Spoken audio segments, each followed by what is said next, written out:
Students, good morning. बच्चों, जैसे कि आप सब जानते हो, आज से आपकी क्लासेस ऑनलाइन लगेंगी और इस ऑनलाइन क्लासेस में आपको जो भी वीडियो सेंड की जाती है, आपने उस वीडियो को बहुत ध्यान से सुनना है।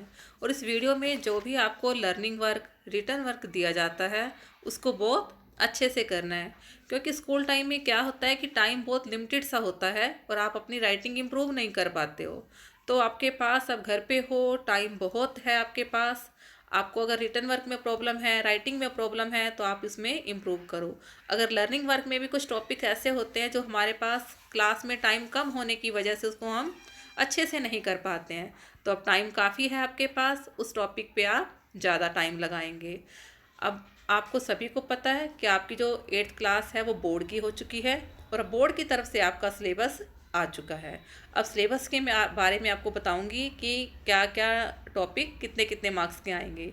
फर्स्ट है बच्चों, आपके दो आएंगे आपके अपठित गद्यांश। ये 10-10 मार्क्स के दो होंगे।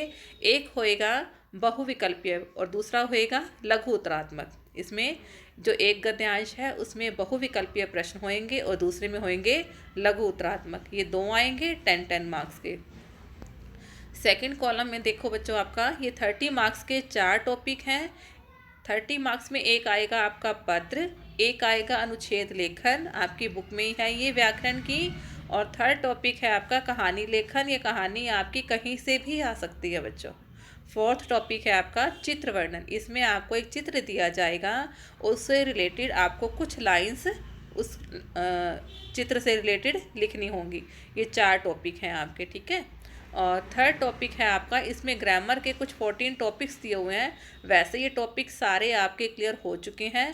देखो ये टॉपिक कौन कौन से हैं: संज्ञा, सर्वनाम, क्रिया, विशेषण, लिंग, वचन, कारक, संधि, उपसर्ग, प्रत्यय, समास, विलोम शब्द, पर्यायवाची और विलोम शब्द। ये 14 टॉपिक हैं, ये आपके आएंगे 30 मार्क्स के। अब आज हम इसका ग्रामर ही स्टार्ट करते हैं। आपका जो थर्ड कॉलम है इसमें देखो, फर्स्ट टॉपिक है आपका संज्ञा। आज हम इसका संज्ञा से स्टार्ट करते हैं। आज हम करेंगे आपका लेसन नंबर 7 व्याकरण में संज्ञा। फर्स्ट क्वेश्चन है आपका बच्चों, संज्ञा किसे कहते हैं? किसी व्यक्ति, प्राणी, वस्तु, स्थान या भाव आदि के नाम का बोध कराने वाले शब्द को संज्ञा कहते हैं। संज्ञा के आगे बच्चों 3 भेद हैं: व्यक्तिवाचक संज्ञा, जातिवाचक संज्ञा और भाववाचक संज्ञा। फर्स्ट करेंगे हम बच्चों, व्यक्तिवाचक संज्ञा किसे कहते हैं। किसी विशेष व्यक्ति, वस्तु या स्थान के नाम को व्यक्तिवाचक संज्ञा कहते हैं। व्याकरण की भाषा में व्यक्ति का अर्थ आदमी नहीं होता, बल्कि किसी भी एक व्यक्ति, एक पदार्थ, एक स्थान के नाम को व्यक्ति कहा जाता है। जैसे मैं कहूँ कि गंगा भारत की एक पवित्र नदी है, तो गंगा और भारत ये क्या है?